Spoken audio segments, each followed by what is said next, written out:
Terus yang kedua tadi ya, menimpali saya menambahkan gimana caranya supaya bisa istiqomah kak.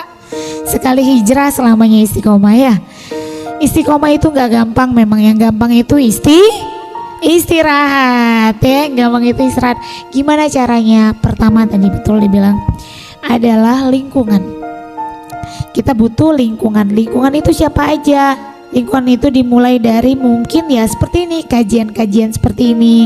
Dan benar, saya dalam proses pada saat mengejar mencari Allah ya, pada saat sedang berjuang mencari Allah, itu saya meraba. Kenapa? Karena dulu nggak ada tuh dunia sosial media yang penuh dengan seperti ini. Kita buka ada Ustadz Adi Hidayat, ada Ustadz Khalid, Ustadz banyak ya, Ustazah Oki atau Ustazah Alimah Idrus, banyak banget ya yang bisa kita jadikan sebagai ini. Kadang kita nggak tahu itu ustadznya, ada aja suaranya, footage-nya lain-lain tapi nanti suaranya banyak. Itu tuh kayak jadi ya Allah, ya Allah, ya Allah, ya Allah. Zamannya saya dulu pada saat saya sedang berjuang mengejar Allah itu nggak nemu.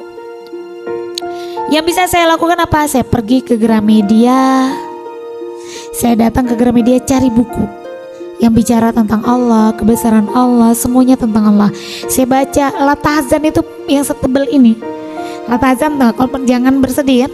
Bukunya warna kuning setebal ini, saya pernah bisa selesaikan cuma 2 hari saja. Sambil nangis, gimana gak nangis, baca dalam penjara. Nah, gimana caranya supaya tetap bisa istiqomah? 2 hal yang bisa saya lakukan sampai detik ini untuk saya bisa istiqomah. Pertama, yang pertama adalah saya ingat apa yang saya inginkan. Impian saya, doa saya. Saya takut doa saya tidak dikabulkan Allah gara-gara dosa saya. Saya takut anak-anak saya yang saya doakan untuk bisa jadi anak yang soleh. Saya takut doa saya supaya suami saya dijaga kesetiaannya, cintanya, pandangannya, semua. Saya takut lingkungan yang sudah Allah berikan saat ini. Saya takut orang-orang terbaik yang sudah Allah hadirkan dalam hidup saya diambil. Saya takut nama baik yang sudah Allah amanahkan diambil. Saya takut nikmat yang sudah Allah berikan kepada saya Allah ambil karena dosa saya yang tidak istiqomah berjuang di jalan Allah.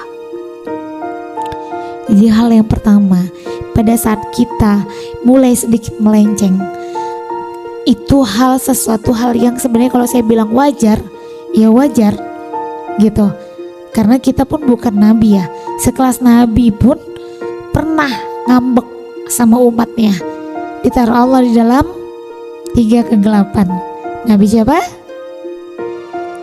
Nabi siapa yang ditaruh Allah dalam 3 kegelapan karena ngambek? Jangan, anak rumah hijrah dilarang ngejawab. Nabi siapa?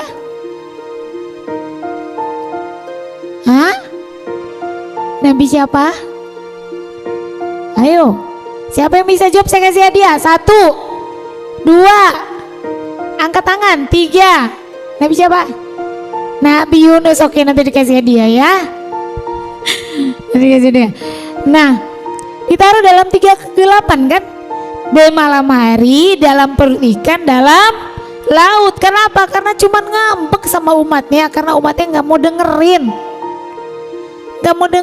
Dia ngajak kembali kepada Allah, umatnya gak mau. Tapi apa yang dilakukan sama Nabi Yunus pada saat berada dalam 3 kegelapan? Dia bertobat. Apa taubatnya? La ilaha illa anta subhanaka inni kuntu minaz zalimin. Dia mengaku dia zolim. Setelah dia bertobat, akhirnya ikan yang tadi menelan ikan itu namanya disuruh Allah minggir, dimuntahkan di situ dan dia pingsan. Entah berapa lama dia di dalam perut ikan, tidak ada tertulis di Al-Quran.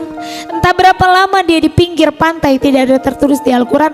Namun yang pasti yang tertulis pada saat dia sudah sadar, dia melihat umatnya sudah beriman kepada Allah. Ya kan? Gak ada tuh tertulis berapa puluh tahun, berapa ratus tahun. Saya ngomongnya udah tobat semua gitu loh. Padahal dia udah capek nih jungkir balik telentang telungkup buat ngingetin. Ternyata gak juga, ngambek. Nah, jadi sekelas Nabi saja itu pernah berbuat salah, apalagi kita. Tetapi hal yang kita harus lakukan pada saat kita berada pada saat di kondisi belok kiri tadi, cepet-cepet kembali ke kanan dengan cara taubat. yang kedua, apa yang dilakukan pada saat mungkin kita mulai terganggu keistiqomahannya, mulai males sholatnya, mulai kacau, atau kita mulai apa aja yang kita rasakan. Yang kedua adalah ingat bahwa kita punya sesuatu yang kita miliki saat ini, yang kita syukuri. Kita nggak mau yang sudah Allah berikan pada kita Allah ambil. Nikmat mata, nikmat telinga, nikmat hati, semuanya. Ya kak ya, kakak yang bertanya ngelamun. Kakaknya nanya tapi matanya kemana-mana. Ngelamun mikir atau gimana nih? Ya, jadi harus paham bahwa pada saat kita mau berbuat salah atau sedang berada di kondisi salah, kita cepat arahkan hati kita untuk cepat balik lagi. Kenapa? Karena ada dua. Kalau saya selalu bilang, saya nggak mau impian saya tidak dikabulkan Allah, saya nggak mau apa yang sudah Allah berikan kepada saya diambil sama Allah. Cukup dua itu, insya Allah bisa menguatkan kita.